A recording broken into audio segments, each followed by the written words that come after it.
Hai, Assalamualaikum semua.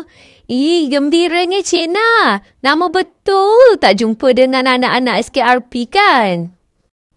Seronoknya tengok muka kamu semua. Suci, bersih. Macam tajuk debelan Cik Na pagi ni. Tentang kebersihan. Mesti kamu semua pernah dengar kan tentang hadis kebersihan. Bersuci ataupun toharah itu sebahagian daripada iman. Hadis riwayat Muslim. Dari sudut agama, kebersihan merupakan sesuatu yang sangat penting.